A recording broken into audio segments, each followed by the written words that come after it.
नमस्कार, हमारा नाम है समरीन और आपने देखना शुरू कर दिया है लाइव सिटीज। देखिए, शिक्षा विभाग में के पाठक अब नहीं है, लेकिन के पाठक के जाने के बाद भी शिक्षा विभाग लगातार सुर्खियों में बना हुआ है और अब एस सिद्धार्थ के पाठक से आगे निकलते हुए दिखाई दे रहे हैं। आपको बता दें कि अब एस सिद्धार्थ का डंडा शिक्षक नेता अमित विक्रम पर चल गया है और अमित विक्रम को एस सिद्धार्थ ने निलंबित करने का ही नहीं बल्कि अब तो बर्खास्तगी का लेटर भी थमा दिया है। तो आइए फिर इन्हीं से सीधी बातचीत करते हैं। सबसे पहले बहुत शुक्रिया अमित। धन्यवाद।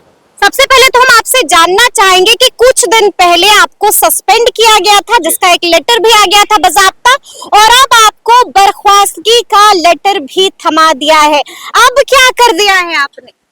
देखिए, अब कुछ नया नहीं है, वही पुराने मामले हैं और उन्हीं पुराने मामलों को लेकर के एक अनुशासनिक कार्रवाई के तौर पर आगे बढ़ करके प्रखंड विकास पदाधिकारी जो बीडीओ होते हैं उनके द्वारा नोटिस थमाया गया है और उस नोटिस में स्पष्ट लिखा गया है कि आपका आचरण शिक्षक के अनुकूल नहीं है, मीडिया में बयानबाजी करते हैं, सरकार के खिलाफ बयानबाजी करते हैं, जो कि पूरी तरह से गलत है।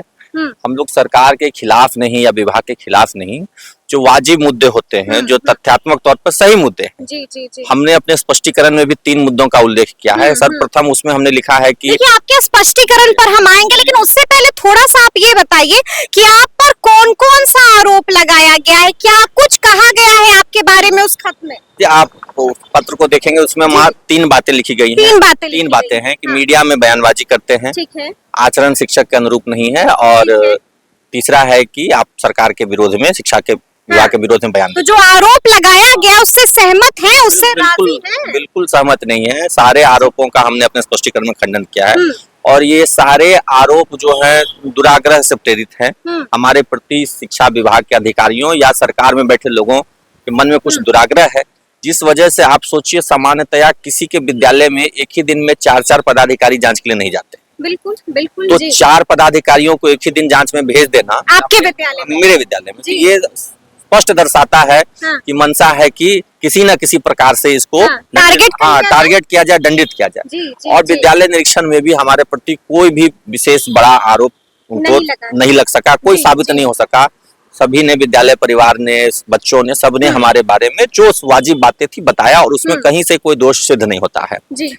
एक आरोप के तौर पे उन्होंने लिख दिया कि विद्यालय में बहुत ज्यादा छुट्टियां लेते हैं। छुट्टियां जब हमारी हैं, जनवरी महीने में मैं निलंबित रहा, फरवरी में मैंने पितृत्व अवकाश लिया, मार्च में मैंने अर्जित अवकाश लिया और विधिवत स्वीकृत अवकाश है। 15 दिन 20 दिन का जो भी अवकाश हमने लिया है, स्वीकृत करा के लिया। निलंबित रहा तो आपके पूर्व में जब आंदोलन चल रहा था उस समय के कार्रवाई का वो नतीजा था, तो वो सब चीज तो विधिवत स्वीकृत है। इसके बावजूद आप कहते हैं विद्यालय में नहीं आप उपस्थिति रहती है। उपस्थिति जो रहेगी तो अवकाश जब हमने स्वीकृत करा लिया तो उसमें हम विद्यालय में उपस्थित कैसे रह सकते हैं? तो इसमें तो कहीं से कोई आरोप साबित ही नहीं होता।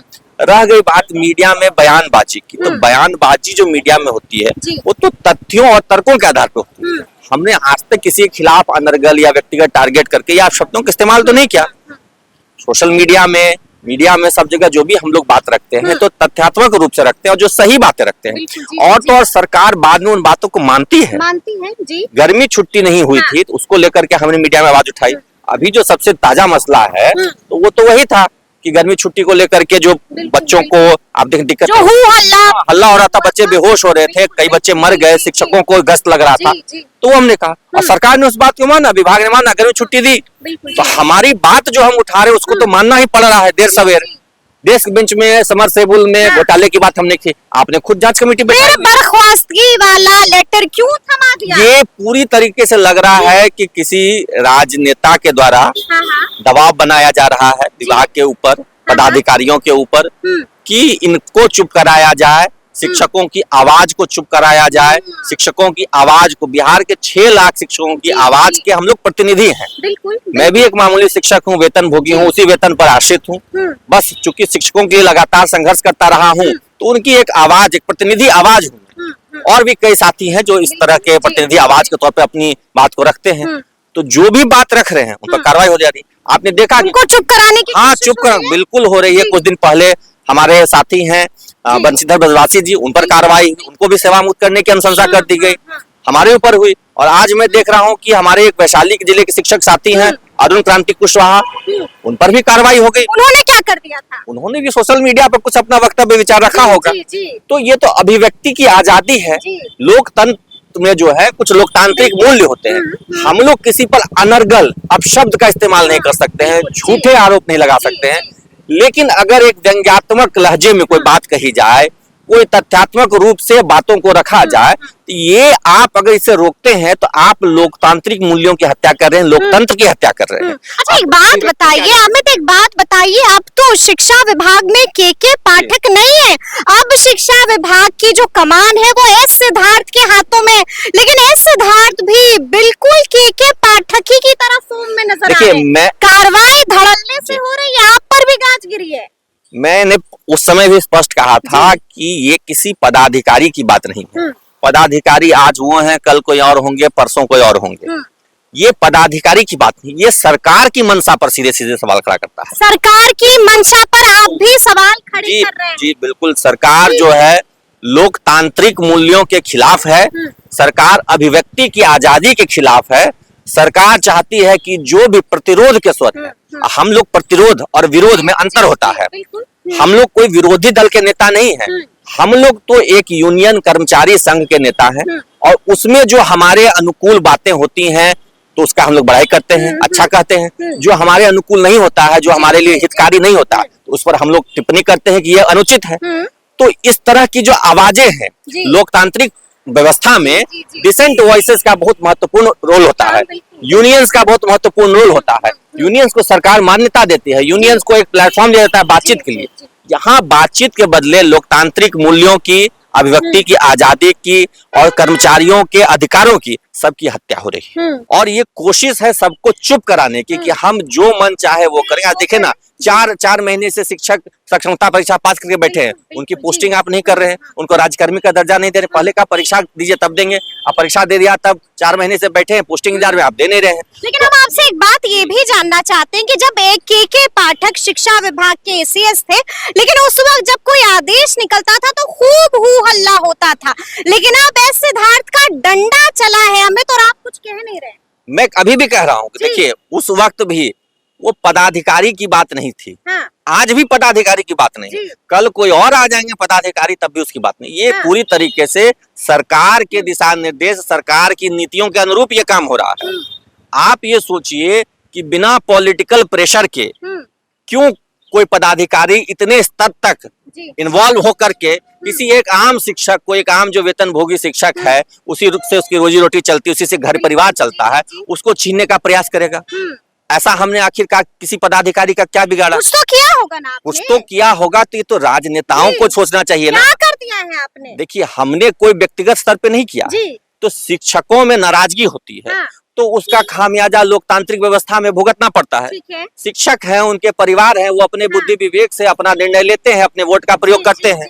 अब अगर राजनेताओं को ऐसा लगता है कि शिक्षकों ने वोट का प्रयोग उनके खिलाफ किया है, उनसे किसी प्रकार की नाराजगी थी, उसको वोट के माध्यम से व्यक्त किया गया है, तो उसका आप हम पर एक बदला लेने के उद्देश्य से, हमें आप चुप कराने के उद्देश्य से आप हम पर कार्रवाई करवा रहे हैं। तो ये तो आप प्रतिरोध के स्वर को दबा रहे हैं। एक लोकतांत्रिक अधिकार जो है शिक्षकों का, वोट तो हमारा मौलिक कर्तव्य और अधिकार दोनों है, हमारे परिजनों का अधिकार है। अगर हमारे साथ कोई ऐसी घटना घटती है जिससे कि हमें या हमारे परिजनों को दुख पहुंचता है, शिक्षकों को दुख पहुंचता है, तो उनके परिजन, ठीक है, आप उनको विरोध प्रदर्शन की अनुमति नहीं देंगे, कार्रवाई करेंगे, लेकिन लोकतांत्रिक व्यवस्था में तो वोट से तो आप वंचित नहीं कर सकते। ये बताइए, शिक्षा विभाग में इसको लेकर किसी से मुलाकात हुई, कोई बातचीत हुई? शिक्षा मंत्री से मिले आप क्या? एस सिद्धार्थ से मिले आप? नहीं, मैंने किसी से कोई मुलाकात नहीं की है। ठीक है, मुझे जिस तरीके से विभाग के पदाधिकारियों द्वारा पत्र प्राप्त हो रहा है, मैं उसका जवाब दे रहा हूँ। ठीक है, जवाब मैं दे रहा हूँ। अगर जवाब को वो लोग स्वीकार नहीं करेंगे और आगे क्या कीजिएगा? मैं बिल्कुल कोर्ट जाऊंगा। कोर्ट जाइएगा? चुप नहीं बैठिएगा, कोर्ट जाइएगा, चैलेंज कीजिएगा। चुप रहने की बात ही नहीं है, एक कॉन्स्टिट्यूशनल राइट्स जो हमारे हैं उसका तो हम लोग प्रयोग करेंगे। हम एक अगर एम्प्लॉय हैं और हमारे अपने राइट्स के खिलाफ जाकर के हमारे विरुद्ध कोई आदेश निकाल दिया, तो हम तो अपने राइट्स की रक्षा के लिए कोर्ट के शरण में जाएंगे। सारे फंडामेंटल राइट्स के अभिभावक तो माननीय कोर्ट है, उच्च न्यायालय है, उच्चतम न्यायालय है, जहां तक लड़ना पड़ेगा हम लोग लड़ेंगे। और शिक्षक साथियों पर भी हमें भरोसा है कि शिक्षक साथी हमारा साथ देंगे। हम कोई अकेली आवाज नहीं है, हम शिक्षकों की एक प्रतिनिधि आवाज है, और हमें अगर दबाने का प्रयास होगा तो शिक्षकों, तो आप शांत नहीं बैठिएगा, कोर्ट का दरवाजा खटखटाइएगा। बिल्कुल बिल्कुल, इसमें कहीं कोई संदेह नहीं है। हमने अपने वकीलों से बात की है, मुलाकात की है, जितनी भी पत्र हमारे खिलाफ आए हैं सबका वो विवेचना कर रहे हैं, ड्राफ्टिंग चल रही है। अगर हमारे विरुद्ध कार्रवाई हुई तो हम लोग निश्चित तौर पर कोर्ट जाएंगे, और कोर्ट से हम लोग अपने अधिकारों के, हमारे जो कॉन्स्टिट्यूशनल राइट्स हैं, हमारे जो फंडामेंटल राइट्स हैं, उनके रक्षा के लिए हम लोग कोर्ट जरूर जाएंगे। कोर्ट जरूर जाइएगा। अच्छा, आपको मालूम होगा ना कि शिक्षकों के ट्रांसफर पोस्टिंग को लेकर भी कमेटी का गठन हो गया है, कमेटी की लगातार बैठक भी हो रही है, क्या कुछ मांग भी है? देखिए, मांग पत्र तो हमने सौंपा है जी कि शिक्षकों को जो जिला आवंटित हुआ है वहां पे उनको कम से कम चॉइस ब्लॉक में पोस्टिंग दिया जाए, वो हमने एक मांग रखा है। ऐच्छिक स्थानांतरण का प्रावधान लागू करने की बात कही है कि लगता है कि मनचाहा जिला मिलेगा। देखिए, हमें तो पूरी उम्मीद है कि सरकार इस बार कम से कम इतने संघर्ष के बाद जब यहाँ तक मुकाम पर एक कहिए कि द्वार पे, दरवाजे पे खड़े हैं शिक्षक ऐच्छिक स्थानांतरण के, तब यहाँ से उन्हें निराश करके नहीं लौटाएगी, क्योंकि फिर एक बहुत ही, एक तो जो नियमावली बनी है उसके विरुद्ध बात हो जाएगी, कानूनी तौर पे भी वो गलत बात होगी, और साथ ही साथ ये भी होगा कि शिक्षकों के मन में आपने आस जगा दी कि आपको राजकर्मी का दर्जा मिलेगा, अपने गृह जिले में पोस्टिंग मिलेगी। बरसों से शिक्षिका बहनें हमारे घर परिवार से दूर रहने को विवश है, उनको आस हुई कि अपने बच्चों के साथ रह पाएंगे, परिवार के साथ, और फिर आप उनको निराश कर देंगे तो ये बहुत ही गलत बात होगी। इसलिए हमें उम्मीद है कि कम से कम इस मुद्दे पर सरकार जो है शिक्षकों के खिलाफ कोई कदम नहीं उठाएगी, शिक्षकों के मनोनुकूल नीति बनाएगी और उनके अनुसार जो भी उनकी मांगे हैं उनको मानेगी। चलिए, तो सुना आपने क्या कुछ कहा है अमित विक्रम ने। देखिए, साफ साफ कह दिया है कि हम कोर्ट भी जाएंगे, और देखिए ट्रांसफर पोस्टिंग को लेकर भी बड़ी बात कह दी है, और साफ साफ कहा है कि इस बार हमें ऐसा लगता है कि सरकार शिक्षकों को निराश कतई नहीं करेगी। तो अब देखना होगा कि आगे आगे क्या कुछ होता है। तो ऐसे तमाम अपडेट्स के लिए ऐसे ही हमारे साथ बने रहिएगा और देखते रहिएगा लाइव सिटीज। बहुत शुक्रिया।